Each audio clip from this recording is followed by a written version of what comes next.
Hello, everyone, and welcome to One Civil Law, where we learn through the misfortunes of others. As always, I hope you'll enjoy this legal education content. For today's stream, we are turning our attention once again to the ongoing criminal trial of Karen Reed in Massachusetts. Karen Reed was accused of killing her boyfriend by backing over him with her car at 20 miles an hour and then causing him to pirouette through the air and landing on snow, somehow amazingly causing no bruising or broken bones of any kind. And we have previously watched her trial, and we found the state's case to be wanting, to say the very least. The evidence against her was very bad, and what little evidence did exist was very, very flimsy and immature. For example, there were no evidence logs that were maintained. That doesn't sound important at all. We don't know where evidence came from. That doesn't sound important at all. There is a tape of the car going to the Sally Port. 30 minutes of the tape are missing.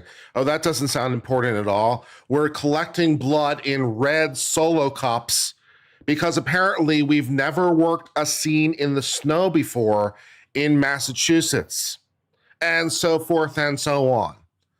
Plus, of course, the ineffable Proctor and Paul. The more I learn about physics from Trooper Paul, the better off I will be. And you too. We can learn so many wonderful things about physics. But whatever problems there were with the trial, for reasons that pass my understanding, the jury was apparently unable to reach the obvious conclusion that there was insufficient proof beyond a reasonable doubt. Why that is, who can say? And then there was an allegation. There was an allegation that the jury had, in fact, reached a verdict with respect to two of the charges, had in fact reached a verdict with respect to not guilty. Something like 4 or 5 jurors swore under oath that they had in fact reached a verdict. And so then there was a question. Wait a second, did that actually happen? Did the jury really reach a verdict? Has she been found not guilty? Can she be retried? And did the judge make a mistake by not asking the jury for a partial verdict? Did she make a mistake by not asking them whether they had a verdict as to any of the charges? Or was she within her rights to insist that the jury come up with a verdict for all the charges or nothing? So that's sort of, I think, the ultimate question, really, is can the judge insist that the jury make this an all or nothing proposition? Or does she have to ask whether or not they have a verdict with respect to any of the charges? For me, that's sort of the ultimate issue, whether that's acceptable or not. Based on my best reading of the case law, I said it was a valid decision under the operative law. It was valid under Supreme Court law of the United States. It was valid under Massachusetts law. It was valid under every case that I cited, could see. It was valid under the rules. The rules are permissible. The judge can ask for a partial verdict, but it doesn't look like she has to. But my opinion being one thing is one thing. Now we have an opinion from the Supreme Court of the state of Massachusetts who would like to opine as to what they think the law is. And so this should be interesting. So we're going to see what they have to say and why they had to say it and whether or not I agree with their legal reasoning as to it. So we're in the case of Karen Reed versus Commonwealth decide today. And we will read the opinion from the Supreme Court. The defendant challenges the denial of her motion to dismiss after the first trial ended in a mistrial. The case, of course, was mistrialed because of a hung jury, a manifest necessity. The defense has argued that there was no manifest necessity because the jury wasn't really hung. So that's one of the issues. The trial was lengthy, spanning 8 weeks of evidence involving 74 witnesses and 657 exhibits. It was long and at times cringily painful. The defendant does not contend that this evidence was legally insufficient to support a conviction on all the charges, which would preclude lead trial. Although that's a mistake that's my money. And the record apparently submitted to the single justice and now before the court does not contain a transcript of the testimony or exhibits from the first trial. So I guess that for me is an interesting legal issue, legal sufficiency. Legal sufficiency is actually a pretty interesting issue here. So I'm a little bit surprised they didn't bring that issue to the Supreme Court of the state. But not only did they not bring the issue, they didn't provide any of the receipts for the Supreme Court to spontaneously decide the issue. So the Supreme Court of the state's kind of stuck. So we're not going to decide insufficiency, which, if you asked me, I think is a pretty reasonable legal question. We're going to ask a different question right now. Instead, her argument focuses on whether the trial judge properly declared a mistrial and the relevance of any of post-trial accounts of jury deliberation. The jury deliberated for 5 days, sending progressively insistent notes to the judge about their inability to reach a unanimous verdict. In the third and final note, the jury stated that some members firmly believe the evidence surpasses the burden of proof, establishing the elements of the charges, while others did not. Again, how these juries were able to reach the conclusion there was proof beyond a reasonable doubt, I do not know. I do not know. But it's like I've said before, there's basically a 5% base chance the jury will convict you just because you're sitting at the defense table. If not guilty, why guilty shaped, basically, unfortunately, is the reality of people. It's like, well, they must have done something. They wouldn't be sitting there if they didn't do something, right? Or, well, we've got to find somebody guilty. We can't let them get away with murder. So that's an unfortunately real thought that real jurors really have. So for my money, the only way that this makes sense is the 5% base chance. Well, someone's got to go to jail. Might as well be her. She's conveniently shaped.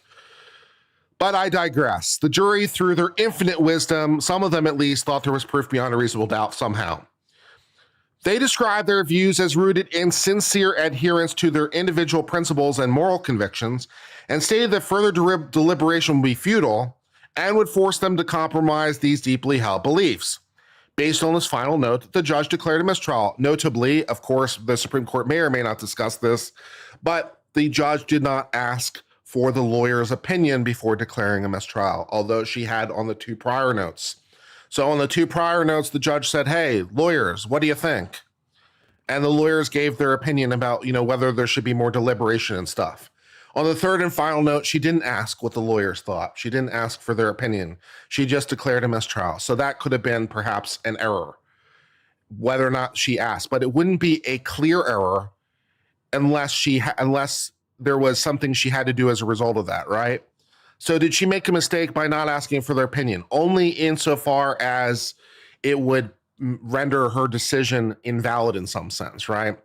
So only if it mattered. And I didn't think it mattered because I didn't think she had to. I didn't think that she had to, anything that she said, the answer was discretionary. So plus she already knew what they thought from the 2 prior instances. We already knew what they were going to say because we heard it twice already. So anyways, pressing on, she didn't ask for their opinion. Defendant's motion to dismiss and this petition rely on post-trial accounts from several jurors. These accounts suggest that during deliberation, the jury unanimously agreed defendant was not guilty on 2 of the 3 charges and were deadlocked only on the remaining charge. The defendant argues that a mistrial was thus not manifestly necessary because the judge could have requested a partial verdict from the jury before discharging them. And could have being, I think, the sort of the thing that tells you it gives up the game. Could have gives up the game, right? Because if the judge could have requested a partial verdict, she also could have not, right? If it's a matter of could rather than must, it kind of gives up the game. So you kind of know already where this is going.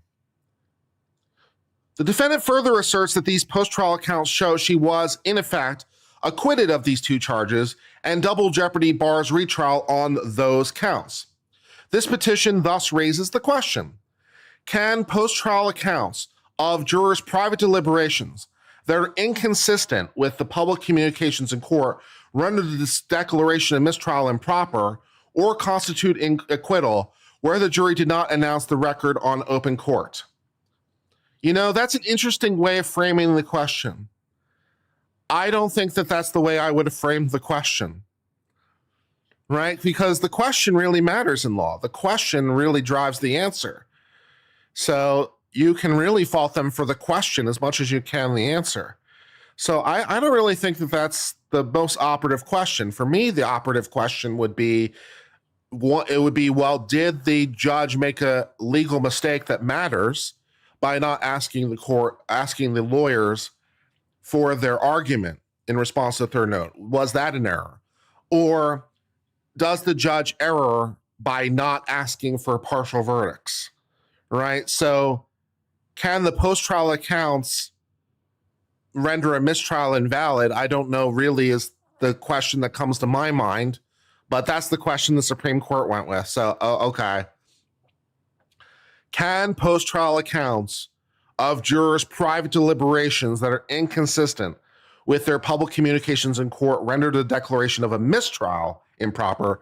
Please take note, by the way, a declaration of a mistrial as opposed to a declaration of guilty, which would be a different question, as we're all reading very carefully, right? So if the jury had said guilty, and then there had been post-trial communications inconsistent with that, that would be a very different thing. But we're not asking what if the jury said guilty. We're asking what if the jury said mistrial, right? Can the post-trial accounts of the jury's private deliberations that are inconsistent with public communications in court render the declaration of a mistrial improper or constitute acquittal when the jury did not announce or record their verdict in open court? We conclude that they cannot. So there was no error here. There wasn't even error here, because we're not asking about whether or not we're not asking anything about the judge, really. We're asking about the jury statements, which again makes it slightly interesting because of the way the question's being phrased. I know I'm spending a little time on this, but I think it's legally important, right? We're not asking whether or not the judge made a mistake by not asking for a partial verdict. We're not asking whether the judge made a mistake by not hearing the attorneys in response to this third note. We're not asking any questions about the judge's errors or lack thereto. We're only asking about the jury and their post-trial statements. So I think it's a very interesting phrasing of the question. The jury clearly stated during deliberations they had not reached a unanimous verdict on any of the charges and could not do so. Only after being discharged did some individual jurors communicate a different supposed outcome, contradicting their prior notes. Such post-trial disclosures cannot retroactively alter the trial's outcome, either to acquit or to convict. And that was a point that I made repeatedly with people, and people got mad at me about making this point. It's like, well, what if the post-trial communication was, no, we really were convicted. We really thought guilty, right? What if that would have been the post-trial communication? What if he's like, no, we really had a guilty verdict. The judge just wouldn't let us tell the court about it. And it's like, well, yeah, this swings both ways. This swings both ways.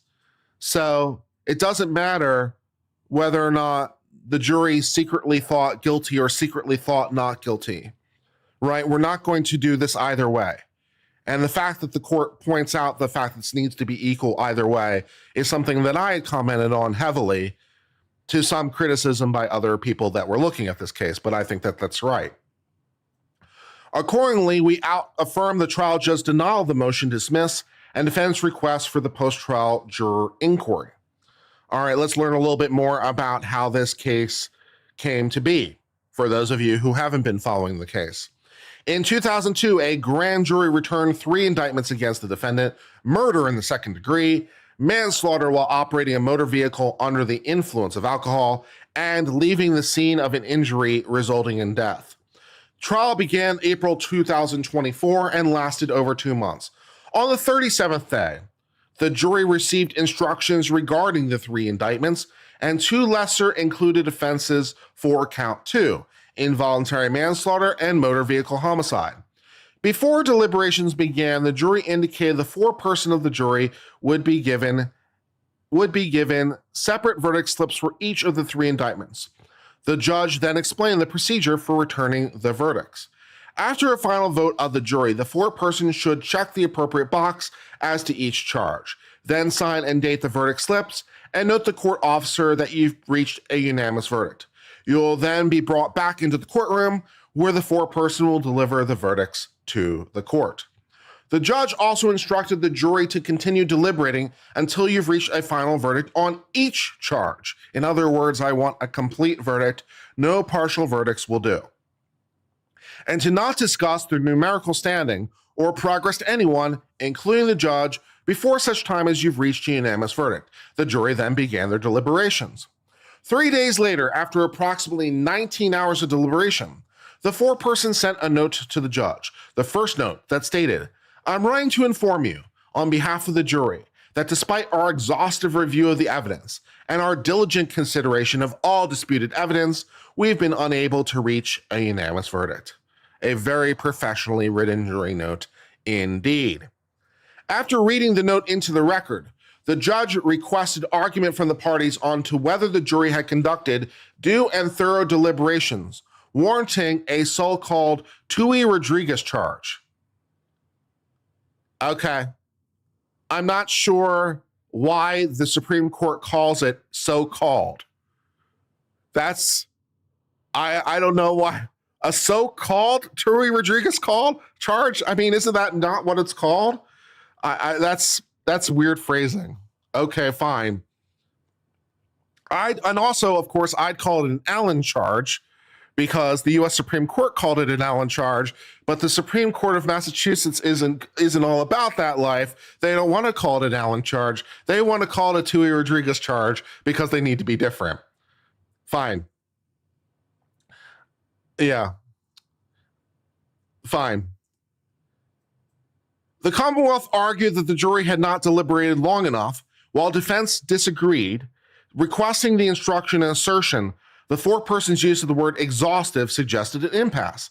The judge determined that further deliberation was appropriate, which you kind of would expect for the first note. You wouldn't really necessarily expect them to go right to the wall of mistrial immediately. Maybe give it another try. And instructed the jury to continue. Deliberations extended throughout the afternoon and resumed the following Monday morning. At 10:45 in the morning, the jury foreperson submitted another note to the judge, the second note, which stated the following. Despite our commitment to the duty entrusted to us, we find ourselves deeply divided by fundamental differences in our opinion and state of mind. The divergence in our views are not rooted in a lack of understanding, but deeply held convictions that each of us carry, ultimately leading to a point where consensus is unattainable. We recognize that the weight of this admission and the implications it holds. Again, a very professional jury note indeed. Upon receiving this note, the judge again invited argument from both parties. The Commonwealth acknowledged the jury had already deliberated in the vicinity of 22 or 23 hours, but nonetheless argued that it was premature to conclude their deliberations had been due and thorough.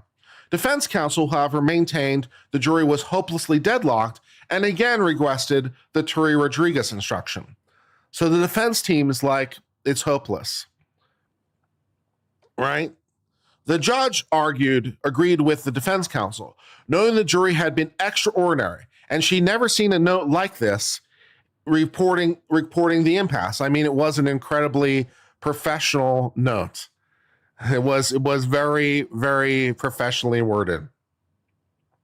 The jury then delivered the Turi Rodriguez instruction to the jury and sent them back to deliberate further. At approximately 2:30 in the afternoon, the foreperson submitted yet another note to the judge, which stated the following. Despite our rigorous efforts, we continue to find ourselves in an impasse. Our perspectives on the evidence are starkly divided. Some members of the jury firmly believe the evidence surpasses the burden of proof establishing the elements of the charges beyond a reasonable doubt. Conversely, others find the evidence fails to meet the standard and does not sufficiently establish the necessary elements of the charge. The deep division is not due to a lack of effort, but rather sincere adherence to our individual principles and moral convictions. To continue to deliberate would be futile and only serve to force us to compromise these deeply held beliefs. After receiving the third note, the judge informed counsel the jury is at an impasse. The jury was called back into the courtroom. The third note was allowed into the record. Upon reaching the final line, stating that further deliberation would force the jury to compromise these deeply held beliefs. The judge addressed the jury saying, "I'm not going to do that to you folks," and declared a mistrial. The judge then discharged the jury back to the deliberation room, explaining that she would meet there privately to thank them for their service, which again is, of course, entirely typical. We've seen that many, many times. The judge and the parties remained in the courtroom to discuss their availability for scheduling a status conference.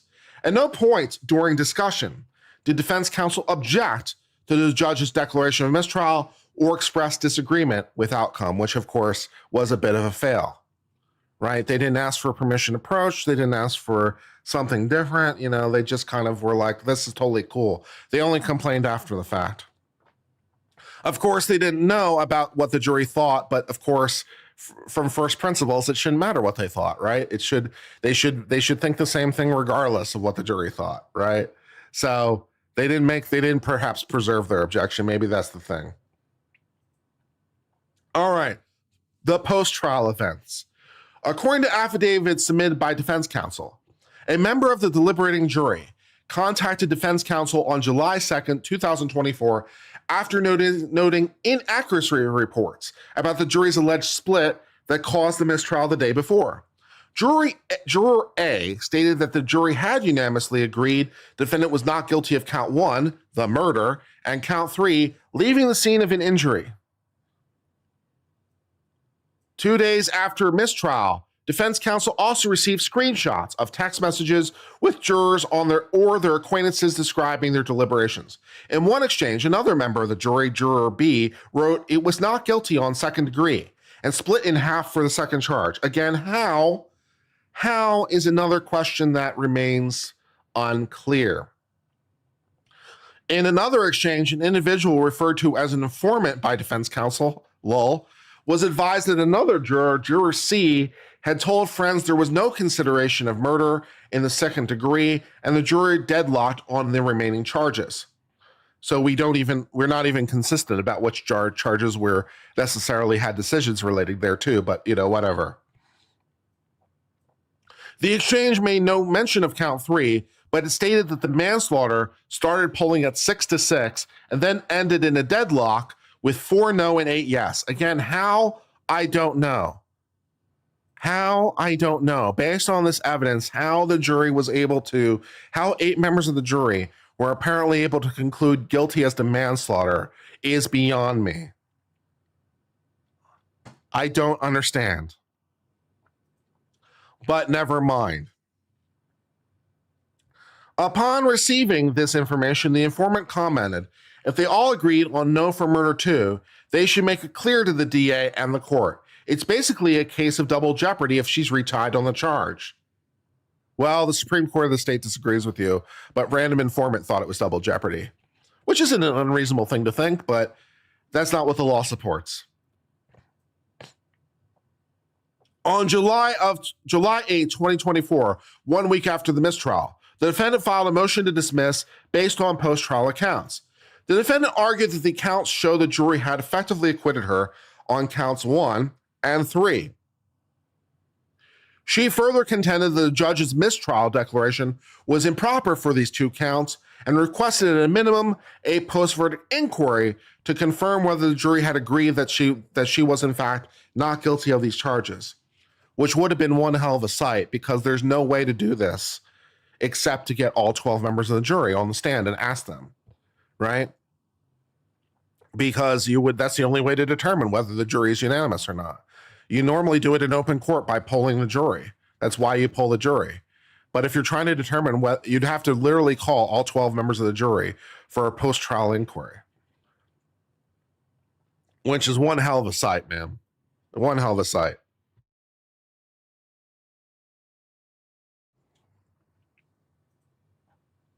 Defense counsel later supplemented the motion with accounts from 2 additional jurors.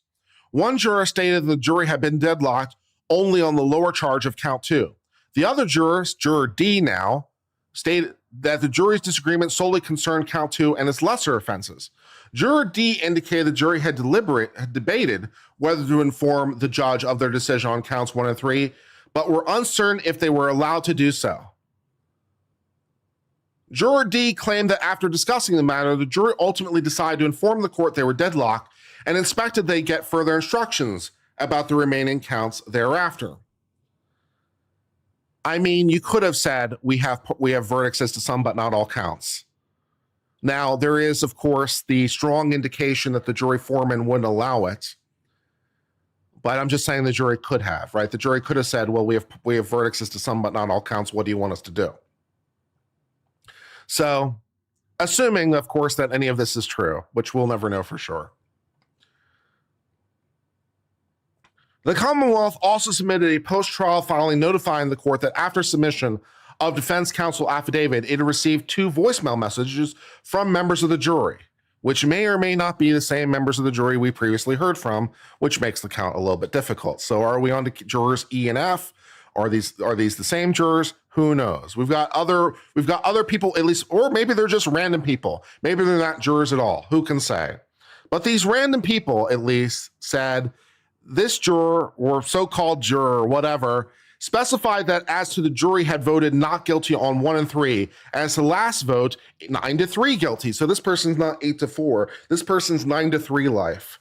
How do 9 members of the jury believe that there's sufficient evidence of manslaughter? How do they believe that? I don't know. The Commonwealth also received email messages from 3 individuals who identified themselves as jurors and asked to speak anonymously. Again, what is our count now? Are these 9? How many jurors are we talking to, or would-be jurors or supposed jurors? An unknown number of jurors, or purported jurors, some number of jurors, or maybe jurors. Anyways, these emails asked to speak anonymously. Once the Commonwealth informed them that may be required to disclose the substance of their communication to defense counsel or the court, the jurors declined to communicate, which, fair by the prosecution, right? The prosecution can't necessarily just withhold evidence, right? So it's, can we speak to you anonymously? It's like, well, I might have to disclose what you told me to the court or to the defense, which is correct. That's correct. The prosecution has the obligation to inform the court and the defense under certain circumstances. So if that's what happened, the prosecution's quite right to not promise them anonymity. Because I can't necessarily guarantee your secrecy because I'm not your lawyer, right? So it's not attorney-client. It's not attorney-client. I'm not your lawyer. I'm the people's lawyer. And so I have obligations. And I might not be able to keep your secrets. That's right. That's right. So, good for the prosecution, noting that they actually have ethical obligations. Yeah.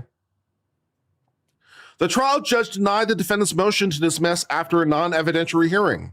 The judge reasoned that because there was no open and public verdict affirmed in open court, the defendant was not acquitted of any of the charges, and that any post-trial voir dire, or voir dire, I'm not sure how they say it in Massachusetts, would involve an impermissible inquiry into the substance of the jury deliberations. Additionally, the judge rejected the defendant's argument that declaring a mistrial was improper. She noted the defense counsel had twice requested the Tui-Rodriguez instruction, the final step preceding a mistrial. This was the other thing that sort of where I was shaking my head at the defense, right? This is the other thing where I was really shaking my head at the defense. Because once that instruction is given, everyone knows what the game is, right? Now, the judge could declare a mistrial without giving the instructions. So it's possible the judge could surprise everybody with a mistrial. It's like, I think we're done, right? And everyone's like, a mistrial? No, I wasn't ready for that, right? Right? So the judge could just surprise everyone with, surprise, mistrial, right? That's something the judge could theoretically do. But that's not what happened here. The defense asked for the Tui-Rodriguez /Allen charge instruction. They asked for the deadlock instruction. And it's like, okay, I'm going to give the instruction now. Here I am giving the instruction, right? And so some people have argued the defense was surprised, when the judge was like, oh, mistrial, and surprised, and they didn't know what to do. It's like, this is a nonsense argument to me. This is nonsense. Okay? After that instruction happens, there's only two scenarios. The jury comes back with a unanimous verdict or they don't, right? And if they don't, everyone's going home. So, you know, you can't be like, oh, I'm all surprised Pikachu face over here. It's like if you were concerned about the possibility of a mistrial, you should have been ready for that possibility because it's been telegraphed. Plus, the jury's already told you twice, we're probably going to say mistrial. So I'm not sure how you're claiming surprise over here. That was one of the weaker arguments from the defense. I was like, I don't think so. So it is the final step, and raised no objections nor made any request to be heard when the mistrial was declared. Again, oh, we had no idea the judge was just going to spontaneously declare mistrial. Really? Really? You didn't know? You weren't prepared for that contingency? Sure. The judge remarked that defense counsel were no shrieking violence during the trial, making it unlikely that when counsel heard the jury was at an impasse for the third time and mistrial was inevitable, at perhaps the most crucial point in the trial, counsel would sit silently if they did not consent. She also concluded that in any event, the mistrial was manifestly necessary given the jury's repeated statement of deadlock. On September the 11th of 2024, defendant filed a petition for relief in county court. A single justice of this court reserved and reported the matter without decision to the full court. All right, now that we understand what happened during the trial, and we also understand that juries can be dumb sometimes, with them thinking that somehow it's guilty. And now we've understood the exciting post-trial commentary where some number of jurors or people claiming to be jurors have claimed we were mistrial, everyone seems to at least agree as to the people who commented. They all seem to agree that they're unanimous on as to the murder. As to the other parts, they seem a little bit vague. But for the people who commented, they're like, oh, we were unanimous on the murder count. Which of course isn't nothing. But, you know, it doesn't count. All right, so now let's discuss the law as it relates to this. As to the propriety of declaring a mistrial, the double jeopardy clause of the Fifth Amendment to the United States Constitution generally precludes the Commonwealth from trying a defendant more than once for the same offense. However, an exception to this general rule applies when a mistrial is declared to manifest necessity. In such instances, the double jeopardy clause does not bar the state from retrying the defendant. To determine whether the declaration of a mistrial is manifestly necessary, a trial judge balances the defendant's valued right to have his or her trial completed by a particular tribunal against the interests of the public in fair trials designed to end in just judgments. A hung jury has long been recognized as the traditional example of manifest necessity, allowing retrial without offending double jeopardy. That is true. It's not the only thing that's manifest necessity, but of course it is the most likely thing to be manifest necessity. Additional things that might be manifest necessity are defense counsel dying, or the judge dying maybe, or being threatened or blackmailed, or a juror was contacted improperly, or, you know, other things like that. So something has gone wrong would be manifest necessity. So, but this is manifest necessity, whatever else might be manifest necessity, so it's all fine. The decision to declare a mistrial is entrusted to the sound discretion of the trial judge. It's an issue of discretion, which pretty much tells you that it's going to be fine.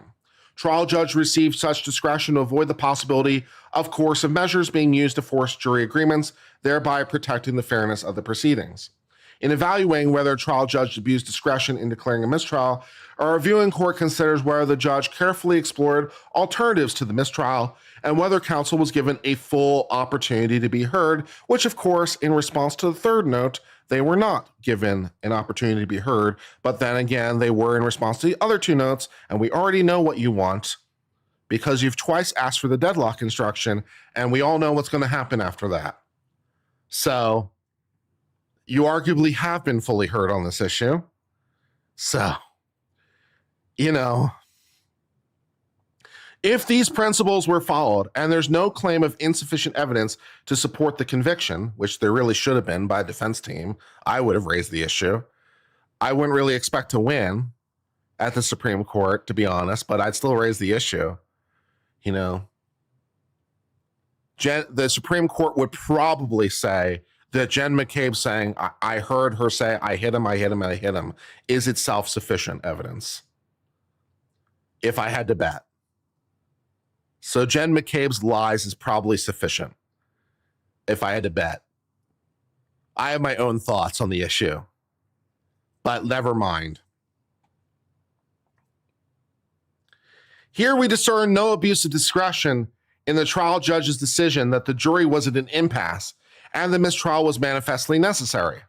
After extensive multi-day deliberation, the jury submitted several increasingly emphatic notes about their inability to reach a unanimous verdict. By the time the jury sent their first note, they deliberated for approximately 19 hours over 4 days. Just a friendly reminder, if you're enjoying this stream, please hit the like button. It does make a huge difference with the algorithm. So take a moment, take your little mouse, click that like button. You know you want to. It looks all shiny. Maybe it's candy. Hit the like button today. And thank you for being here. By the time the jury had sent their first note, they had deliberated for approximately 19 hours over 4 days. That note stated they had conducted an exhaustive review of evidence and given diligent consideration of all disputed evidence. Following the judge's instruction to continue their deliberation, the jury deliberated for another 5 to 6 hours, spanning a Friday afternoon and into the following Monday hours, before sending a second note that was noticeably more definite. The note stated that jurors were deeply divided by fundamental differences and consensus was unattainable, echoing language from other cases where we've characterized a jury report of deadlock as unambiguous. Okay, great. The second note further emphasized that the deadlock arose not from a lack of understanding or effort, but from deeply held convictions that each of the jury carried. Apparently, some members of the jury are willing to send this woman to prison. Based on what? Again, I don't know. I guess they must have really believed Jen McCabe. They must have really believed Jen McCabe with her cold, dead eyes in a 1,000-yard stare as she said, I heard her say, I hit him, I hit him, I hit him. I guess they must have found that really persuasive. Or they were convinced by the physics of Trooper Paul. I don't know. I don't understand. I'm confused.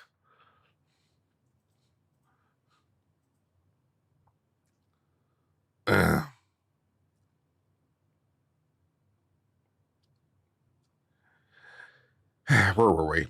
By this point, the jury had already deliberated approximately 24 hours, and defense counsel described them as hopelessly deadlocked. But the trial judge did not immediately conclude that all of the obtaining a verdict was lost. Instead, she issued the Tubi Rodriguez charge, a standard instruction that encourages deadlocked juries to reach a verdict by giving more serious consideration to opposing points of view. After nearly 4 hours of additional deliberation, bringing the total to approximately 28 hours, the jury submitted a third note that was even more emphatic. It stated that further deliberation would be futile and only serve to force us to compromise our deeply held beliefs. While there's no mechanical formula for determining whether a jury is genuinely deadlocked, the trial judge acted well within discretion in concluding the jury was at an impasse and mistrial was manifestly necessary. Yeah, if this isn't sufficient to declare a deadlock, I don't know what is, man. I don't know what is. The defense contends that despite the jury's deadlock, the trial judge failed to adequately consider alternatives to declaring a mistrial. Yet, as discussed, the trial judge did consider and pursue alternatives. After the first note reported the deadlock, the judge instructed the jury to continue their deliberation. After the second note, the judge issued the Tubi Rodriguez charge. It was only when the jury submitted their third report of deadlock, at which point the judge was statutorily precluded from ordering them to continue deliberation without their consent, and consent doesn't seem like it's forthcoming, the judge declared a mistrial. Nonetheless, the defendant argues the judge should have inquired. And again, the word should gives up the game. The word should gives up the game. The judge could have, the judge should have, is not the same thing as the judge must have. And so the word should pretty much gives up the game.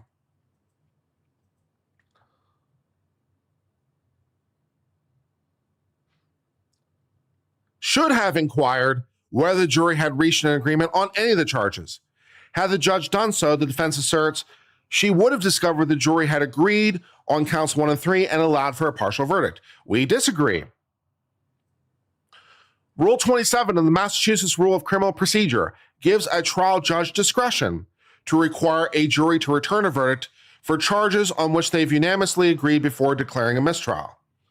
A judge may require the jury to return verdicts on those charges upon which the jury can agree and direct the verdicts be received and recorded. May require. The rule also permits a judge to poll the jury when a verdict is returned and before the verdict is recorded. However, a judge is not required to accept a partial verdict before declaring a mistrial. The judge is not required to accept a partial verdict. And that kind of is the end of the game. Because even if they were unanimous, it's only a partial verdict, and so it doesn't count. Right. And you could see the United States case of Bluford for that exact same proposition, right? In the case of Bluford, in that particular case, the U.S. Supreme Court was confronted by a case in which a jury had multiple counts, and the jury actually did return a verdict of not guilty as to some of the counts. So the judge sent them away with multiple counts. The jury came back into the courtroom and said, we have a verdict as to count 1, not guilty. We have no verdict as to count 2. That judge said, you know what, not good enough. Go back and try harder. And then the jury came back and said, we have no verdicts at all. And the judge declared a mistrial. And the Supreme Court found that was not invalid, right? The Supreme Court of the United States said that was not invalid. Yes, the jury said not guilty as to count 1, but the judge wanted complete verdicts. The judge can insist on complete verdicts. There is no verdict until it's entered into the record. And the jury is, of course, free to change their mind at any point prior to them being accepted and received by the judge. And so if that isn't invalid, how could this possibly be invalid, right? How could this possibly be invalid?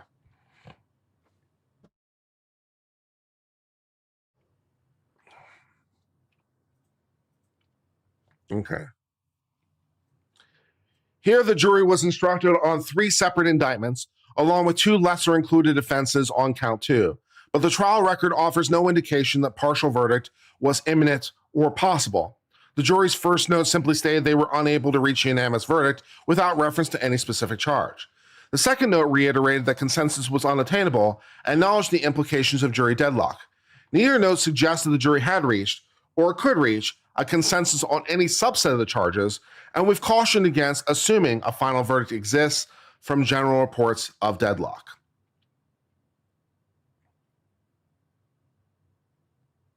And then there's a footnote, which I'll read, says, as the trial judge observed in the memorandum of decision denying the motion to dismiss, it's particularly striking that jury's notes provide no inkling of agreement on any charge. Additionally, the notes did not request clarification on whether partial verdict could be returned.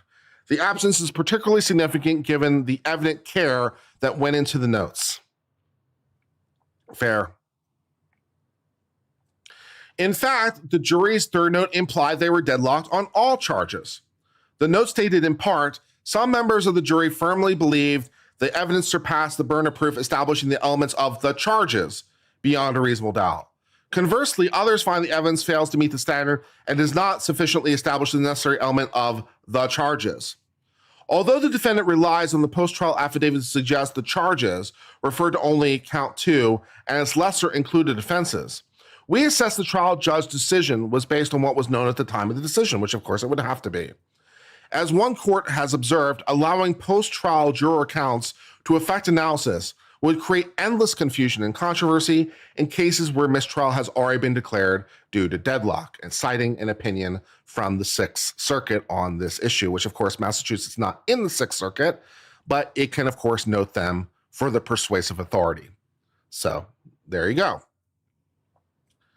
This is Massachusetts, not Ohio, but that's okay. In short, the record before the trial judge suggested complete deadlock. The first and second notes provided no indication of partial consensus, and the third note plainly implied the opposite. And the cases cited note a mere theoretical availability of partial verdicts do not oblige the trial judge to conduct further inquiry when no party has requested a partial verdict to be taken or the jury does not indicate it has reached one. Further still, these notes indicate that additional inquiry into the judge's deliberations risk producing a coerced verdict. Judges must carefully avoid actions that might pressure jurors into compromising their genuine views of the evidence. And we've long recognized that deadlocked juries are particularly susceptible to coercion. It's precisely for this reason that judges are statutorily prohibited from ordering further deliberation by a deadlocked jury that has twice been reported at an impasse after due and thorough deliberation unless they explicitly consent or seek clarification of law. The risk of coercion is also heightened when a judge inquires about the possibility of partial verdicts following a deadlock. As we've explained, where the jurors have twice reported themselves deadlocked and already heard the Tui Rodriguez charge, a judge's inquiry concerning partial verdicts cannot avoid communicating to the jury the judge's desire to salvage something from the trial. However, the inquiry is articulable or explained. The import of the inquiry is unmistakable. Can't you at least decide a part of this case? The inquiry, by its nature, plays on the deadlocked jury's natural sense of frustration, disappointment, and failure. The jurors are confronted with the request and asked to absorb the inherent complexity at the worst possible time, when they're tired, anxious to be charged, and perhaps angry with their fellow jurors whom they blame for failing to reach an agreement. Well, that sounds like, maybe asking about partial verdicts, maybe not the best idea. Maybe we shouldn't do that, right? Maybe we shouldn't do that, or we should, decide what the rules are in advance and stuff. So asking for partial verdicts might itself be coercive, So that sounds like that should be a problem. In this case, the risk of coercion is evident. After receiving a third note, the judge was statutorily barred from ordering further deliberation without jury's consent. Far from suggesting the consent might be obtained, the third note made clear that further deliberation would only serve to force the jurors to compromise deeply held beliefs, rooted in sincere adherence to their individual principles and moral convictions. Asking jurors whether they would nonetheless consent to further deliberation would have implicitly pressured them to compromise those beliefs in order to salvage some part of the trial. In these circumstances, there is simply too great a risk that any resulting verdict would have merely been the product of one hasty final attempt to satisfy the judge's apparent desire for some form of decision on the case. And if the judge were to inquire about the possibility of a partial verdict, by definition, any further discussion amongst the jurors regarding their response to the judge's partial verdict inquiry would itself be further deliberation in violation of the statute. So there's that too. Indeed, if the judge had inquired about partial verdicts on their own initiative and the jury had returned a verdict of guilty on any count, there's no question that this defendant would have been making a strenuous and perhaps meritorious argument the guilty verdict was the product of coercive intrusion into the function of the jury. Yeah, so it's like, what are the rules? What are the rules, right? And it's like, are you sure you want this rule? Are you sure you want this rule? Because the rule has to play both ways. It has to be the same rule. So what if it had went the other way? Would you have been happy then, defense? Would you have been happy then if it had gone the other way? Or would you be sad and complaining? I bet you would have been sad and complaining. I bet if the judge had said, okay, how about some partial verdicts? And they said guilty, you would have been sad. and complaining. So you don't like that rule very much now, do you? Because when the rule doesn't go your way, you become sad. So that can't be the rule. Yeah, I understand that a lot, ma'am. Thus, given the entire course of jury deliberations and the emphatic language of the third note, the juries were deadlocked on charges, and further deliberation would have been coercive. I apologize, by the way, that my eye has decided to attack itself. So I apologize that my eye has decided that now is a really good time to have an allergy attack. So we're going to press on with the one eye bandit that is on civil law. It's fine. We'll live. Let's read on with my one eye that still can read. For much of the same reason, the trial judge's decision not to poll the jury sua sponte to confirm the deadlock before declaring a mistrial did not constitute an abuse of discretion.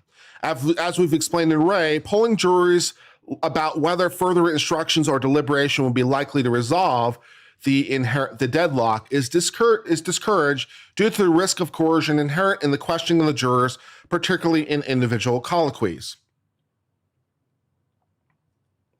If you'd love to sail the sea, you are a pirate. A trial judge is not required to consider every conceivable alternative before declaring a mistrial, and we discern no abuse of discretion in the judge not pursuing alternatives suggested after the fact by defense counsel based on information obtained after the mistrial was declared. If an alternative which was neither suggested by counsel nor considered by the judge is later developed, we will not fault the judge so long as it's an honest inquiry into the alternatives that are made. The defense further contends, separate from the availability of the alternatives, that it was an abuse of discretion to declare a mistrial without first notifying defense counsel of the content of the third note and allowing an opportunity to be heard. First, it's worth noting that the trial judge discredited defense counsel's claim that he lacked such an opportunity. The judge explained that she had previously sought defense counsel's views after receiving each of the two jury notes when counsel had argued the jury was at an impasse. The only alternative proposed by defense counsel during these exchanges was the issuance of the Turi-Rodriguez charge, which the judge granted. When the third note prompted mistrial, defense counsel neither objected nor expressed any dissatisfaction, even where the parties remained in the courtroom to schedule a subsequent status conference. In any event, there's no indication that inviting defense counsel to participate in the third round of consultation would have produced any fruitful alternatives. So maybe not ideal, but not a reversible error. As discussed, the receipt of the third note barred the judge from requesting or requiring further deliberation without jury's consent because they had already engaged in due and thorough deliberation and twice reported being deadlocked. Further, nothing suggested the defense counsel would have requested an inquiry into the possibility of a partial verdict based on content of the jury notes. While the more prudent course might have been to read the third note to counsel and provide yet another opportunity to be heard to declare a mistrial, the trial judge did not abuse discretion in failing to do so. So, not even an error, an issue of discretion. So, fair enough. In sum, we conclude that the trial judge acted within discretion in declaring a mistrial without first inquiring about a partial verdict or offering defense counsel an additional opportunity to be heard. Considering the length of the jury deliberation, the judge's prior efforts to encourage consensus, and the increasingly emphatic tone of the jury notes indicating deadlock, it was clear the jury had reached an impasse. And then there's a footnote. It says, it's difficult to imagine that a competent defense attorney, upon learning that some members of the jury firmly believed the evidence proved the elements of the charge beyond a reasonable doubt, would request the jury be instructed to return verdicts on any charges where agreement had been reached. As other courts have recognized, a defendant may have a tactical reason for not requesting the trial judge to question the jury about partial verdicts, and trial judges should not be required to inquire about partial verdicts on their own initiative. So no error, no error. Further, nothing suggesting the deadlock was limited to a specific charge. On the contrary, the note contained no inkling of agreement, and the third note implied the jury was deadlocked on all charges. Under these circumstances, given the content of the notes and the fact that defense counsel did not request further inquiry, engaging in one sua sponte risks coercing a verdict. Thus, the judge appropriately exercised discretion in declaring a mistrial based on manifest necessity. Okay. As to the claims of acquittal, the defendant separately argues that she cannot be retried on a motion. It cannot be retried on count 1 or count 3, regardless of whether, is there a question in chat before I move on? We've been reading for a while and I haven't taken an opportunity for questions.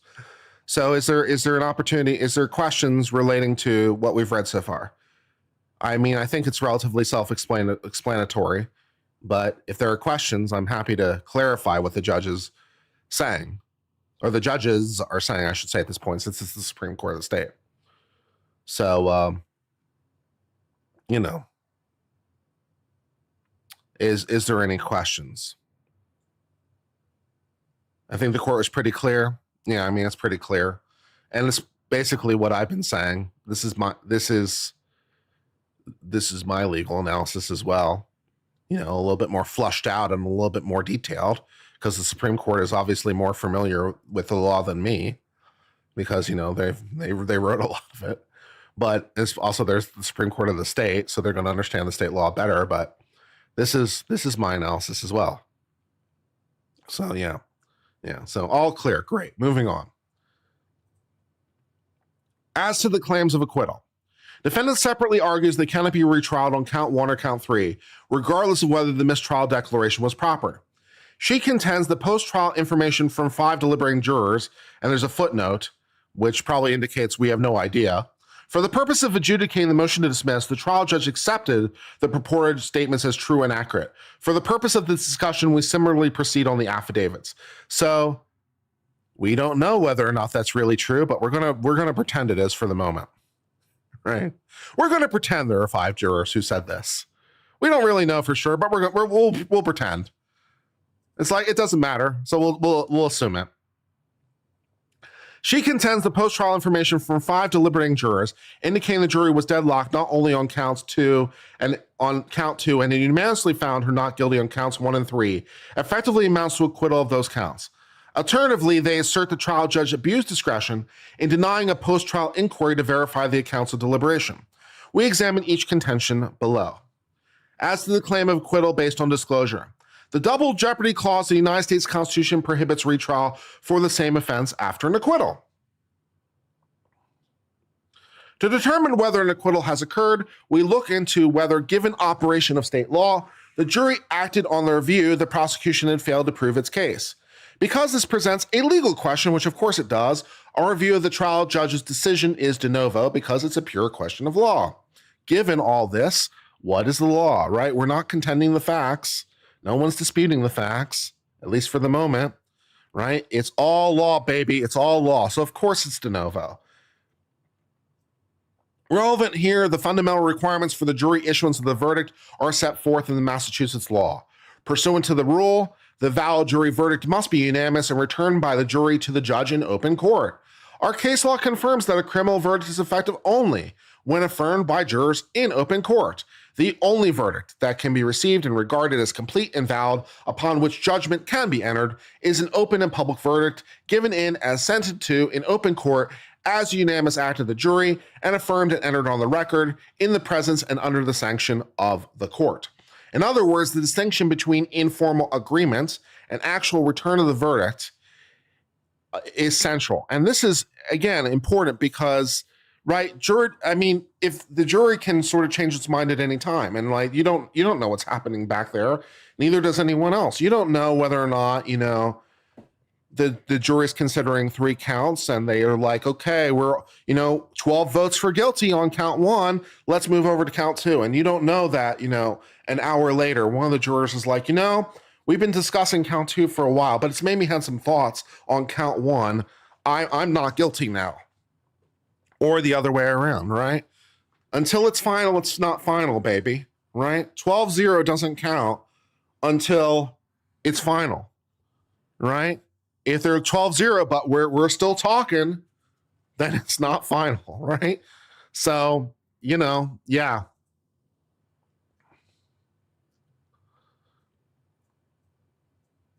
Okay. We have continuously reaffirmed this longstanding distinction throughout our jurisprudence.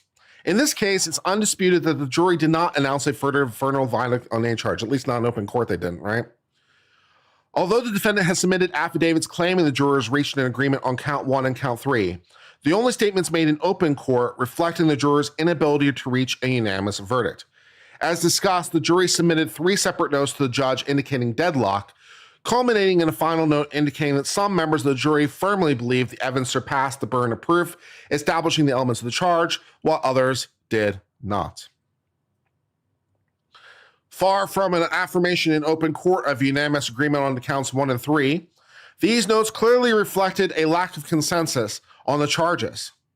Even if the jury deadlocked pertained specific to count 2, their notes made no such distinction, nor did they indicate any verdict would be returned to the judge in open court as required by the relevant law.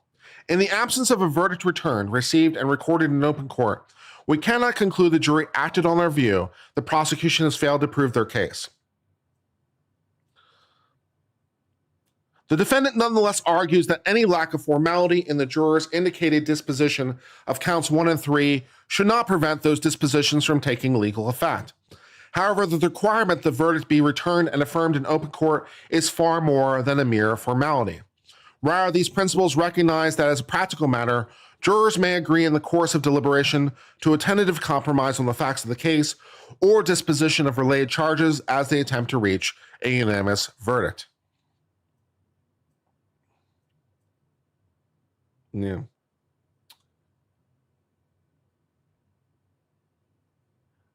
See, for example, Bluford, which we discussed before, relating to that Supreme Court case when the jury is like, the jury actually did return a verdict to not guilty. And then the judge is like, keep talking, right? So if that was legal, right? If that was legal, since a jury should not be precluded from reconsidering a previous vote on any issue, 12-0 doesn't count. 12-0 doesn't count until it's final, baby. Final isn't final until it's final. Tentative or conditional agreements reached amid deliberation cannot have the force of a final verdict. A jury should not be precluded from reconsidering a previous vote on any issue, and the weight of a final adjudication should not be given to a jury action that is not returned in the form of a final verdict. It ain't final till it's final, baby. Requiring a jury to publicly affirm their verdict in open court serves a vital purpose. It ensures the verdict agreed to in private truly reflects the unanimous and deliberate judgment of each juror under public scrutiny rather than a tentative compromise. Maintaining this distinction between private deliberation and public verdicts is essential to preserving both the confidentiality of the jury discussions and the integrity of the judicial system. Thus, because the jury did not publicly affirm the defendant was not guilty of the charges, there is no acquittal, barring retrial under double jeopardy. I mean, right. That's correct. That's correct.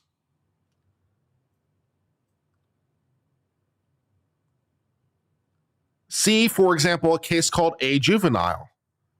Unclear what relation to Drake that has, but, pressing on.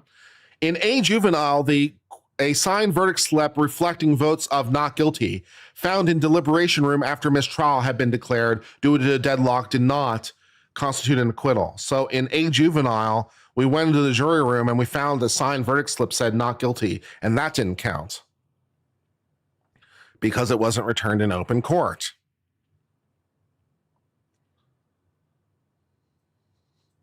See also, for example, Commonwealth versus Mayfield, indicating that a jury was deadlocked 11-1 for conviction of murder, but only in the second degree, and purportedly agreed the defendant was not guilty of murder in the first degree, did not bar retrial because there was no open and public verdict of not guilty. Finally, we consider the denial of defendant's request for post-trial juror inquiry. Generally, a judge is not obliged to investigate jury deliberations unless there's evidence that the juries were exposed to extrinsic information or demonstrated racial or ethnic bias. Was the jury bribed? Was the jury threatened? Was the jury coerced? Was the jury racist? Was the jury sexist? Right? And so forth and so on. But, you know, it's a pretty small list. It's a pretty small list. Even in cases of alleged bias, however, judicial inquiry cannot delve into the jury's subjective reasoning or deliberative content. So even then, we can't get into what, you know, that stuff. We can only get into the bad stuff. We can't ask about what you thought about the case. We can ask about the bribe, not what you thought about the case, right? Because the trial judge is afforded broad discretion in assessing whether post-trial inquiry is appropriate, we review that determination only for abuse of discretion. Here, the defendant concedes the affidavits do not indicate exposure to extrinsic matters or juror bias that would suggest the right to an impartial jury was compromised. Instead, they argue the affidavits suggest an unannounced verdict warranting a further inquiry. Yet, as discussed, a verdict as a matter of law requires a public announcement in open court. No verdict exists if none is announced or even intended to be announced by the jury before they were discharged. Allowing inquiry into the private agreement, and this would absolutely be an inquiry into the substance, by the way, because this is what verdict did you really reach? So that's pretty substantive, right? That's not, were you a bunch of racists? Were you sexist? Or was one of you bribed? Right? This is what verdict, yo? Right? So that's pretty substantive. That's pretty substantive. You know, so it's the same. Allowing inquiry into the private agreement reached in the secrecy of the deliberation room would also contravene our prohibition on probing on the content of jury deliberations. Maintaining the secrecy of these deliberations is a bedrock of our judicial system. It not only prevents jury tampering, but upholds the finality of the jury verdict and fosters confidence in judicial proceedings. Probing secrecy deliberations to determine whether jurors may have privately agreed on the verdict they never returned would undermine the fundamental principles. Were it otherwise, jurors would be harassed and beset by the defeated party in an effort to secure from them evidence of facts that might be used to set aside a final verdict. Yeah, we don't really want jurors harassed. You know, jurors should be allowed to live their life in peace. Nor is defendant merely seeking juror testimony as to mistake entered on the final verdict slip. Here, there is no suggestion that jurors' failure to return a verdict was the result of a clerical error. The post-trial accounts do not dispute that jurors had reached an impasse, as they reported, and decided not to return a verdict slip on any charge. No juror has expressed surprise or disagreement in court when the judge declared a mistrial based on the jury's report they could not reach a unanimous verdict on those charges. Additionally, the limited exception for juror testimony concerning mistaken verdicts only results in alteration of a verdict where there's been no opportunity for outside influence. Here, all the defendant's affidavits concern jurors' accounts to others after leaving the control of the court. A post-trial inquiry of these jurors would similarly occur well after they became susceptible to outside influence, facts, and would not provide a recognized basis for altering the result of the first trial. Thus, the trial judge did not err in abuse of discretion in denying defendant's request for such an inquiry where it would not have changed the outcome of the defendant's first trial. The jury chose to report a deadlock, not a verdict, and no basis exists for further investigation into private deliberations or subjective beliefs they declined to announce publicly in open court. For reasons stated above, the trial judge correctly denied defendant's motion to dismiss and request for post-trial inquiry. Cases were remanded to the county court for entry of judgment denying defendant's petition for relief. So ordered. So that basically summarizes all those things. And I will thank Alan Parker for his 20 gift memberships for that one super chat. I do appreciate Alan Parker for your kind super chat. So basically, or your kind gift memberships, that's always appreciated. Alan Parker has been a longtime supporter of the channel. So yeah, that pretty much summarizes everything, right? That summarizes everything and tracks my own reading and my own thoughts of the law. This is correct as far as I can determine. I still think the case against Karen Reed is shit. I still think she should be found not guilty. I can't believe 8 jurors apparently, or 9 jurors, depending on who we believe. I can't believe 8 or 9 jurors apparently thought guilty as to manslaughter. I'm not sure what they are thinking. I still think the judge really should have probably dismissed it for failure to provide sufficient evidence at the end of the state's case. I still think there should have been a directed verdict. I think many things. I think many things, but this is correct. This is legally correct. And so, yeah. Yeah, they might have had plants or people too close to the police. Yeah. There's a lot of things that could be said. The jury foreperson apparently is a former police person, which how that person got on the jury at all is another issue that, is interesting. But, okay. Yeah, so there might have been the jury foreperson might have had improper influence or, whatever, but, okay. It's also notable, of course, the judge picked the foreperson, which also they do in South Carolina. So a little weird that the judge themselves picks the foreperson. So they were in a position to pick somebody who might have influenced the jury in particular directions. But, they picked the foreperson in South Carolina too, so not unheard of. So what can you do?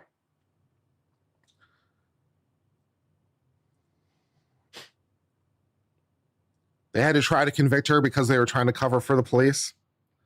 I'm not sure who they're trying to cover for.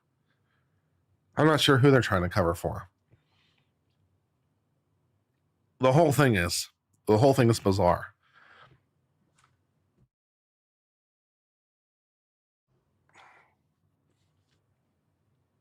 Seems Karen sat with Boston TV for another exclusive interview. Yeah, we watched that interview.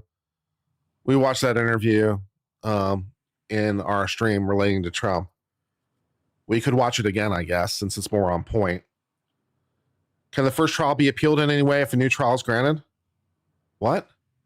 Can the first trial be appealed in any way if a new trial is granted? I don't understand your question. We just read the appeal from the Supreme Court. So I don't understand your question. Karen Reed is a mistrial, not an acquittal. How would convicting her cover for the police? Because if she did it, then someone else didn't do it who might have connections to the police. And it also washes away the police sins, right? If she did it, then, it takes the focus off the police. She's a scapegoat.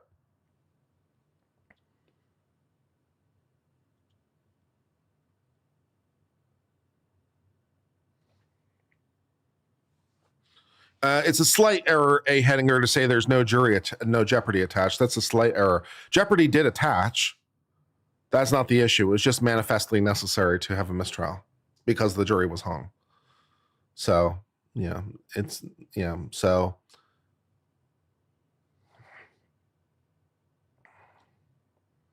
Still wonder if there's a rat. It could be. There could be a lot of things.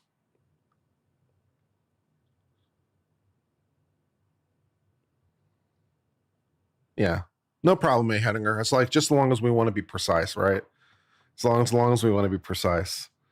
Yeah, Jeopardy attached the moment the jury was sworn in. Jeopardy attaches the moment the jury is sworn in. So Jeopardy definitely attached. It was just manifestly necessary to do it again.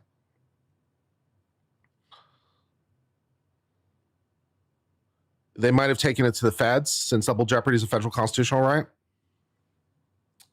No, not a chance. No, not a chance. I see no error here. There's no habeas because she's not being held.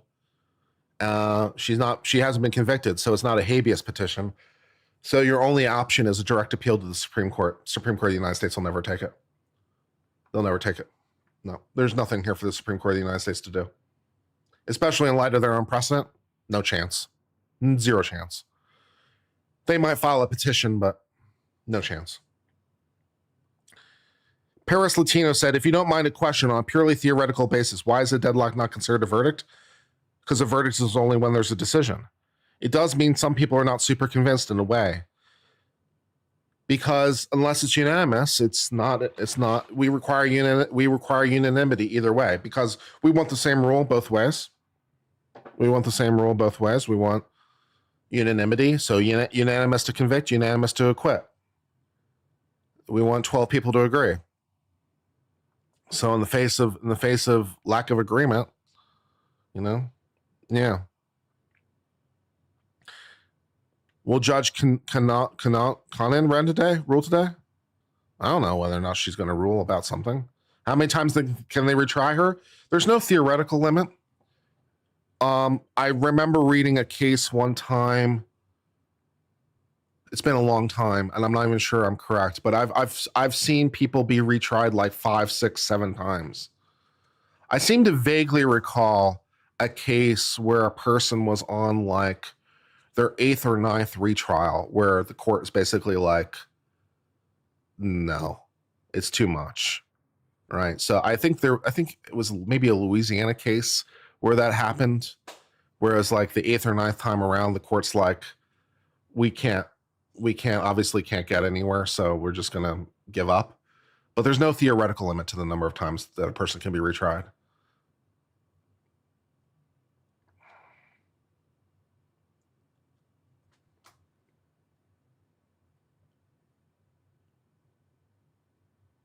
Boston 25. I think we watched that interview, but if not, I'm happy to watch it now.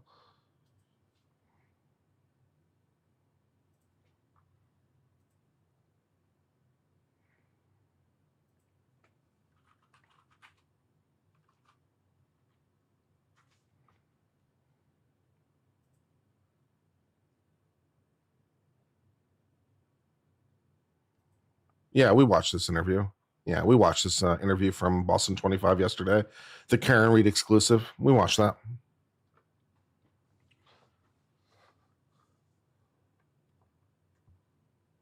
It happened in Louisiana? Yeah, probably. I mean, it's a vague memory, right? It's been a long time, but that's my vague memory. Quick recap is that Karen Reed can be tried again. There was no double jeopardy problem. So the trial goes forward. Tentatively scheduled for April 1st for a second redo. Will there be another trial? 100%. It's currently scheduled for April 1st. Now, whether or not it will actually happen on April 1st is still a bit of an open question. But yeah, 100% there's going to be a second trial. 100%. Yeah. I'm originally from France, and I got you interested in constitutional law. Cool. Well, I'm glad I was able to provide you something that I'm glad my interest has interested you. That's very nice. Thank you, Jeannette Lanane, for becoming an uncivilian. Jeannette, I'm not pronouncing your name correctly. I know I am, and I can't figure it out. Jeannette Lanane, close enough. New judge? No, same judge. Same judge. The same judge will hear the case over and over again, absent some sort of reason. Leanne? Okay.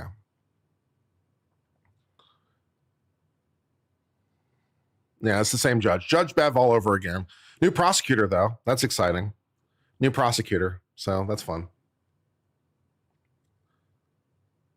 Unclear whether or not we'll hear from Trooper Proctor, although whether or not he'll be Trooper Proctor is also being decided in a separate proceeding as we speak, because Trooper Proctor is currently before a board as we speak. I believe they're actually having a hearing today.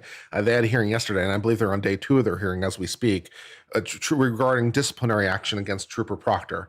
So whether or not we'll hear from him and whether or not he'll still be Trooper Proctor remains to be seen.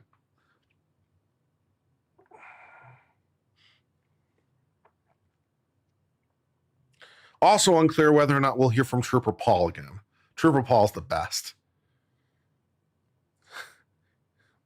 He's the greatest.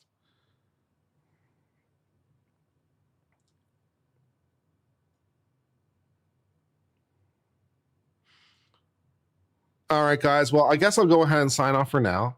So I will redirect you somewhere. So who's streaming? And I will redirect you. Let's see. Legal Mindset is streaming. Laura is streaming. Laura is good. I'll send him. He's talking about Karen Reed. So it'll be interesting to see what Laura has to say about the issue. So I'll send you over that way. Give my best to Laura. Be good, be good ambassadors for the uncivil law team. Be nice, be polite, be kind. be nice and all the rest of it. And I will see you later. I hope all is well for now, my friends. I hope all is well till later, my friends. Cheers for now, my friends, and goodbye.